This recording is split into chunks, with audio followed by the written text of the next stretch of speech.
અને આહુતિ શું છે? આહુત તમે જે ભજન ગાઓ છો, શ્લોક, ભજન, કંઈ પણ સ્તુતિ ઇત્યાદિ, એ બધી આપણી બધાની પ્રેમ ભરી આહુતિ છે, યજ્ઞ છે. અને આપણું શાસ્ત્ર કહે છે કે દરેકે યજ્ઞ કરવા જોઈએ. આપણું શાસ્ત્ર કહે છે દરેકે 5 યજ્ઞ પહેલા કરવા જોઈએ, રોજ કરવા જોઈએ એમ કહે છે. 5 યજ્ઞ. તમે કહેશો કે મહારાજ અમને ક્યાં યજ્ઞ કરવાનું આવડે? પણ આવડે એવા યજ્ઞ કહી દઉં તો ચાલે કે નહીં? હા. તો પહેલો યજ્ઞ છે ભૂત યજ્ઞ. ભૂત યજ્ઞ એટલે શું? આપણે રોજ બરોજ જાણતા અજાણતા એટલા બધા પાપો કરતા હોય, આપણને ખબર પણ ના હોય. અને એના સમાધાનમાં આપણે ભૂત યજ્ઞ એટલે કીડિયારું પૂરીએ. કીડિયારું, હવે અહીંયા તો કીડિયારું નથી, પણ પૈસા જુદા રાખી મૂકવાના. ઇન્ડિયા જાવ ત્યારે કીડિયારું પૂરવાનું. કીડિયારું પૂરો, કૂતરાને રોટલા નાખવાના, ગાયને ઘાસ નાખવાનું. પણ એ ઘાસ જાતે જઈને નાખો એ સારું. કોકના હાથમાં ઘાસનું આપે ને પછી એક બિચારો એને ઈચ્છા થઈ જાય તો જાતે ઘાસ ખાઈ લે. જાતે કરવાનું, હાથે તે સાથે. બરાબર, એક વાર તો જાવ જ છો ને. નહીં જાય તો તમારા ઓળખીતા હોય એને કે ભાઈ ઘાસ. દરરોજ આપણાથી ઘણા બધા પાપ થતા હોય. અહીંયા તો ઠીક છે, જુઓ,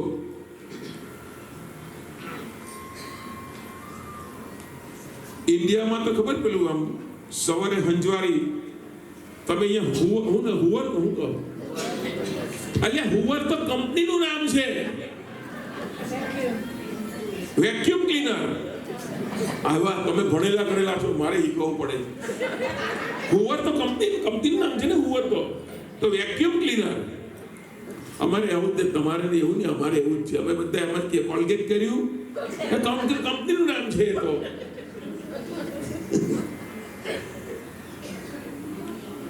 તો સવારે અમે હુવર કે પેલું ઝાડુ મારે, એમાં જીવ જાણતા અજાણતા કેટલા જીવ એ મરે. પહેલું પાપ. બીજું પાપ, તમે જો સ્ટવ ચાલુ કરો અથવા તો ચૂલો હોય તો ચૂલામાં લાકડા નાખો, એટલે ઘણા બધા જીવ જંતુ જે નરી આંખે નહીં દેખાય એ પણ બધા મરી જાય.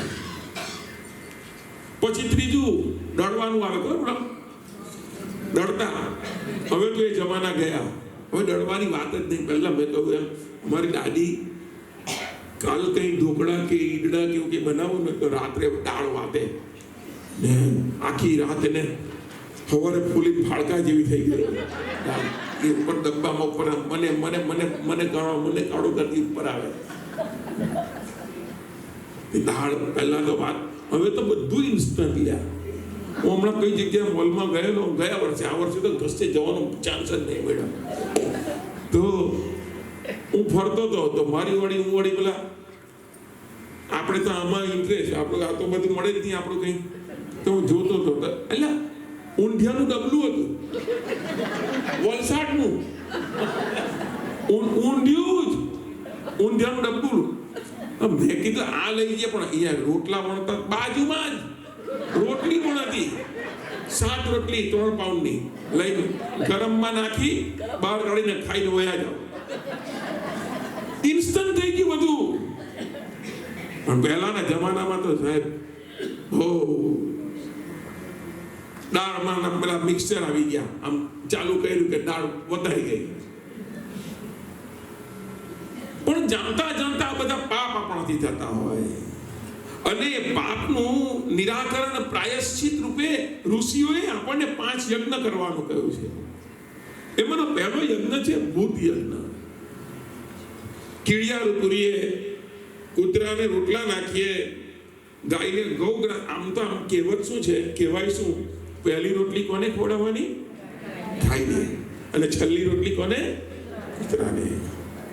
તે પહેલી રોટલી ગાયની જગ્યા પર એના વરને ખવડાવી દે. એટલે બિચારો ગાય જેવો થાકી જાય.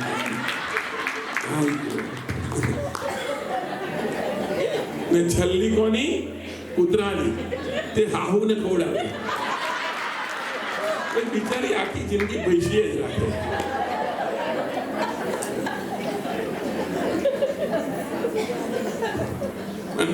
આપણામાં જો આ તો બધું છે એટલે કહું છું ભાઈ, પણ તમે એવું નહીં કરવાનું.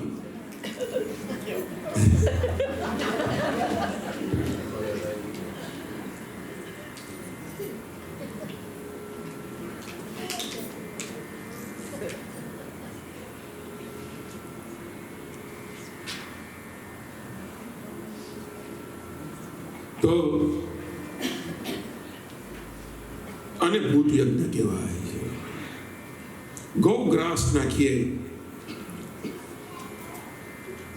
જે અમાસને દિવસે જે દાન થાય, અમાસનો દિવસ એ પિતૃઓનો દિવસ કહેવાય. અમાસનો દિવસ પિતૃઓનો. અને પિતૃઓનો દિવસ જે છે એ અમાસની જે તિથિ એ પિતૃઓની, અને અમાસના દિવસે તમે જે પિતૃઓના નામથી કોઈ પણ પ્રકારનું દાન તમે કરો તો એ સીધે સીધું તમારા પિતૃ આજે જે યોનિમાં છે એ યોનિમાં એને કોઈ ખવડાવતું હોય, તમે એમ નહીં સમજતા કે તમે આપણે અહીંયા ઘાસ નાખીએ તો ક્યાં કામ મળે. પછી ઘણા ખબર કે બ્રાહ્મણને દક્ષિણા, બ્રાહ્મણને ભોજન, બ્રાહ્મણને સીધું, આ બધું શું છે? કોઈ વસ્તુ એડે નથી થતી. જો હું તમને કહું, મારે અહીંયાથી ઇન્ડિયા પૈસા મોકલવા હોય તો રેમિટલી છે ને પેલું, દાખલા તરીકે અહીંયા 500 પાઉન્ડ મૂક્યા, મેં પાઉન્ડ આપ્યા અહીંયા, સેમ ટાઈમ પર મને ત્યાં રૂપિયા મળે. ઇઝ ઇટ બરાબર કે નહીં? મેં અહીંયા પાછા 7-8 હજાર કિલોમીટર દૂર મેં પાઉન્ડ આપ્યા, અને 7-8 હજાર કિલોમીટર દૂર મને પાઉન્ડના રૂપિયા મળ્યા. Same time. આ સેમ આવું જ છે. તમે અહીંયા ગાયને ઘાસ ખવડાવો જેના નામથી તમારા પિતૃઓ જે યોનિમાં હોય એ યોનિમાં એને કોઈ જમાડતું હશે. આમ જ વન ટુ વન વાત છે. હવે જો આ વ્યવહાર સમજતા હોય તો એ વ્યવહાર પણ છે. મળે. આપણે ભગવાનને એમ સમજીએ કે બહુ નાનો, ભગવાનને જેટલો ઓળખીએ એટલો નાનો નથી, બહુ વિસ્તૃત પ્રમાણમાં છે, બહુ જ પ્રમાણમાં. સમાજને માટે જે તમે દાન કરો છો, સમાજ માટે, એને અર્પણ કહેવાય.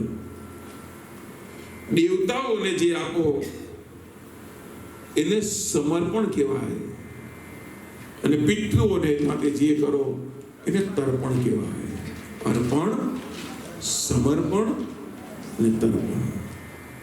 समाज को कुछ देते हो, मंदिर को कुछ देते हो, वैसे तो समाज है तो उसको कहते हैं अर्पण. देव दर्शने आवी देवताओने जे आपो એ તમારું સમર્પણ છે. અને પિતૃઓને માટે તમે જે કરો એને નામ છે તર્પણ.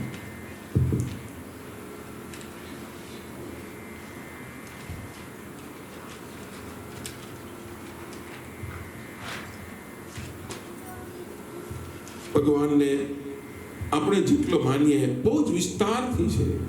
हमारा सब काम होगा अगर हम अपनी भावना शुद्ध है. અને એટલા માટે આપ સૌને વિનંતી પણ કરું કે જે આપણે ખબર શ્રાદ્ધની વખતે કેટલી શ્રદ્ધાથી શ્રાદ્ધના દિવસે ભૂદેવને બોલાવી મંત્રોચ્ચાર, વેદોચ્ચાર દ્વારા એ આપણા પિતૃઓને સ્મરણ કરી, યાદ કરી, સીધું બ્રાહ્મણને દક્ષિણામાં સીધું ઇત્યાદિ અર્પી અને જે આપણા પિતૃઓના માટે થઈને આપણે જે કહીએ છીએ અને એ એક પ્રકારનો યજ્ઞ છે. એને છે ભૂત યજ્ઞ. એક બીજો છે મનુષ્ય યજ્ઞ. મનુષ્ય યજ્ઞ એટલે અતિથિનો સત્કાર કરવો, એને મનુષ્ય યજ્ઞ કહેવામાં આવે છે. આપણામાં અતિથિને પણ દેવતાનું, ભગવાનનું રૂપ આપવામાં આવ્યું છે. એટલે કે અતિથિ દેવો ભવ. તમારા ઘરે કોઈ મહેમાન આવે, હા પ્રભુ,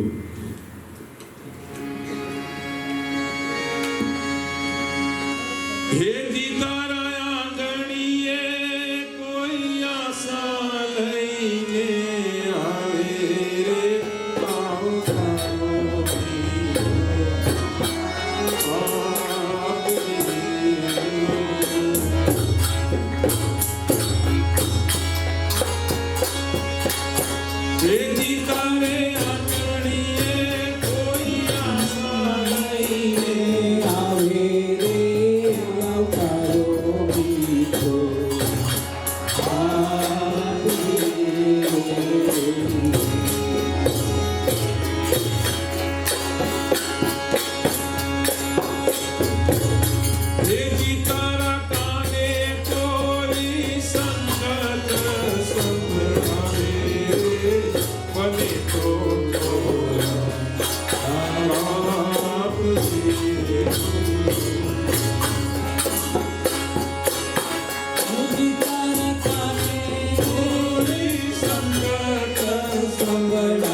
કોઈ સંકટ સંભળાવે, બને તો થોડા આપજે.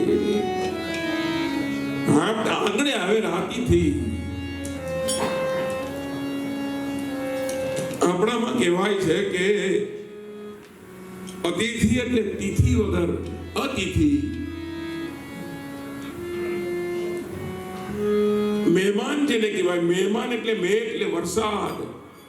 વરસાદને આપણે વરસાદ આવે તો કેટલું, અહીંયા તો હવે છેલ્લા હું તો આવ્યો છું મેમાં, મેથી અહીંયા આજ દિન સુધીમાં માંડ 1-2 દાડા વરસાદ પડ્યો.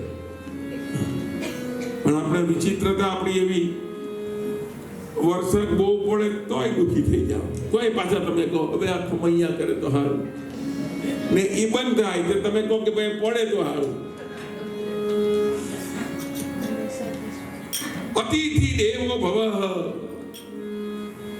અતિથિને દેવ કહેવામાં આવે તો એને મનુષ્ય યજ્ઞ કહેવાય છે. ભૂત યજ્ઞ, મનુષ્ય યજ્ઞ. ત્રીજો છે પિતૃયજ્ઞ.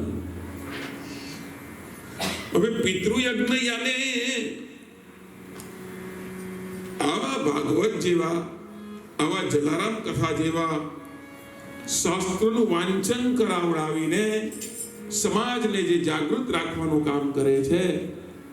અને એક રીતે જોવા જઈએ તો આવા યજ્ઞને પિતૃયજ્ઞ કહેવામાં આવે, જે પિતૃ તર્પણ અર્થે અથવા તો એને યાદમાં, એના સ્મરણમાં, એની સ્મૃતિમાં, સ્મરણાર્થે હમ જો ये कार्य करते हैं. અને ખાસ તો ગોપી ગીતમાં ગોપીઓએ કહ્યું છે, બહુ સરસ વાત કરી ગોપીઓએ, કે સૌથી મોટું દાન કયું? સૌથી મોટું દાન તવ કથામૃતમ તપ્ત જીવનમ કવિ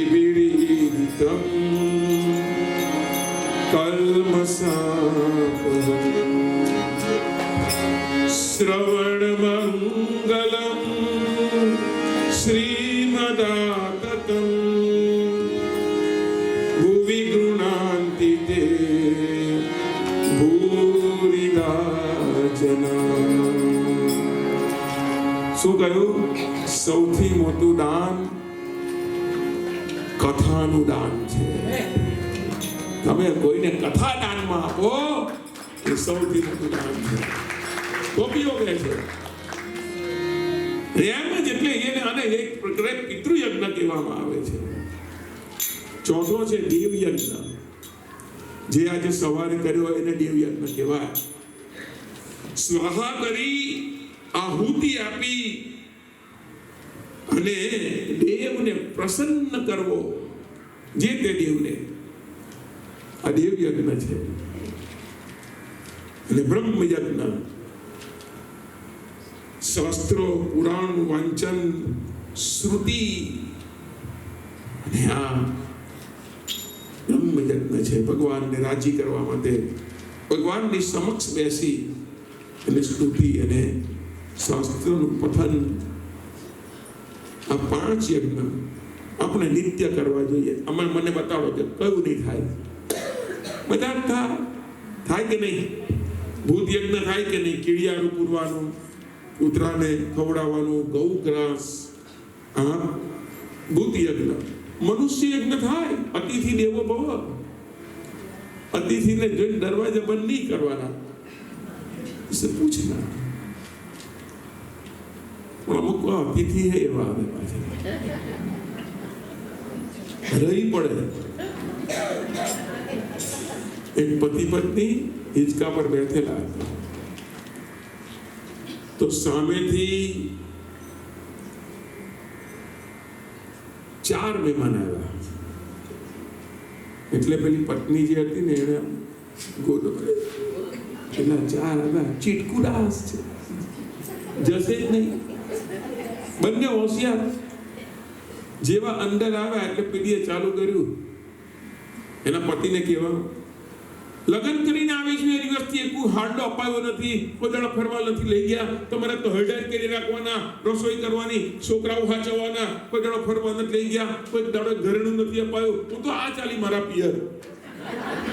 પોટલું વાળ્યું છે, કપડાઓનું પોટલું બાંધ્યું, નીકળી ગઈ સીધી. ઓલો પણ ઢોકો લઈને દોડ્યો એની પાછળ, જાય ત્યાં એની પાછળ ઢોકો લઈને દોડ્યો. આ 4 તો ડગઈ ગયા મહેમાન. તો શું થઈ ગયું કે છે? અમારા પગલા એવા તો કેવા. રસ્તામાં ઓલી જાતી ને રસ્તામાં બંને મળ્યા, કેવા હોશિયાર છે. પેલી કે હું હોશિયાર, તમે રહેવા દો, તમને કોઈ આપે કોઈ ના આપે નહીં, તમને તમારા બાપે તમને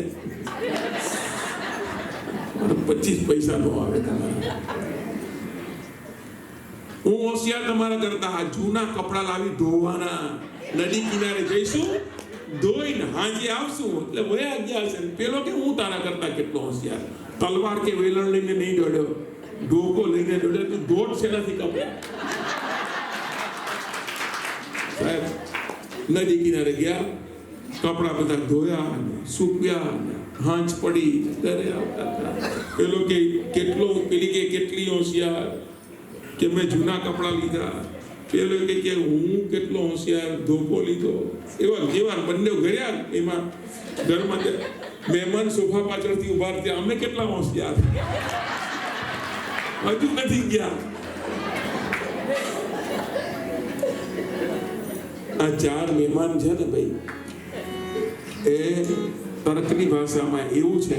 હું આખી આ મારી વાતને તમને તર્કની ભાષામાં સમજાવું. આ 4 મહેમાન એટલે કામ, ક્રોધ, મદ અને લોભ. આ 4 જેવા આવે એટલે શું કરવાનું? કહે છે કે નદીએ કપડા ધોવા વયા જવાનું. નદી એટલે શું? સત્સંગ. અહીંયા તમે બેઠા છો ત્યાંમાંથી આ 4 માંનો એક તમને સતાવે નહીં. પણ જેવા ઘરે ગયા એટલે સોફા પાછળથી ઉભા થયા 4 અમે કેટલા હોશિયાર. ये सत्संग सभा जो है, ये सत्संग सभा सिर्फ सत्संग सभा नहीं है, यहाँ पर मैल धोए जाते हैं. અહીંયા પણ ગંદકી જે હોય એ ધોવાય છે વાલા. તો આમાંનો આ પિતૃયજ્ઞ પણ અતિથિ યાની કે મનુષ્ય યજ્ઞ પણ થઈ શકે. ત્રીજો પિતૃયજ્ઞ નહીં થાય. રોજ નહીં, રોજ માનો કે તમારાથી ભાગવત નહીં રખાય કે રોજ તો ભાગવતનું પઠન કરો સાહેબ, ચિંતન કરો, એટલે બે યજ્ઞ એક હાથે આવી જાય. બ્રહ્મ યજ્ઞ પણ અને પિતૃયજ્ઞ એક રીતે જોવા જઈએ તો એ પણ આવી ગયું છે. તો એનું સ્મરણ, ચિંતન, ગીતાના પાઠ, રામાયણનો એક દોહો, ભાગવતનો કોઈ શ્લોક ઇત્યાદિ કંઈ પણ એનું ચિંતન, મનન, સ્મરણ અને આત્મસાત ચારે ચાર હાથે ચાલવું જોઈએ. અને પાંચમું છે ચોથું છે દેવ યજ્ઞ. સ્વાહા કરીને, આહુત કરીને, એ તમને જ્યારે યોગ્ય લાગે. પણ સરવાળે આ બધા યજ્ઞ થઈ શકે એમ છે. તો આ 5 યજ્ઞ એ આપણા શાસ્ત્રની અંદર, અને આમાંનું બધું જ જાણે એમ લાગે આપણને કે આપણો બાપ યાને જલારાપા કોઈ ના કોઈ હિસાબે એ પોતાના જીવનની અંદર એ કરતા હતા. એક વખત કથા એમ કહે છે કે જલારામ બાપાનો એક ભક્ત હતો જેનું નામ હતું જીવા પટેલ.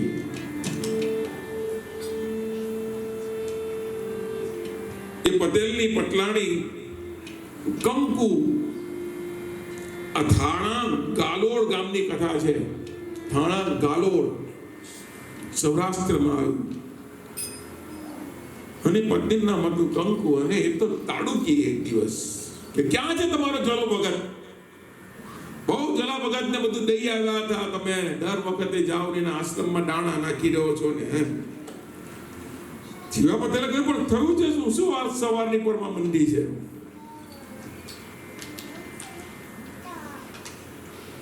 એટલે પેલી કંકુએ કહ્યું બોલાવો જલા ભગતને એને કહો કે આજ દિન સુધી અમે તમને બહુ આપ્યું છે, હવે અમને દેવાને આવો. કેમ?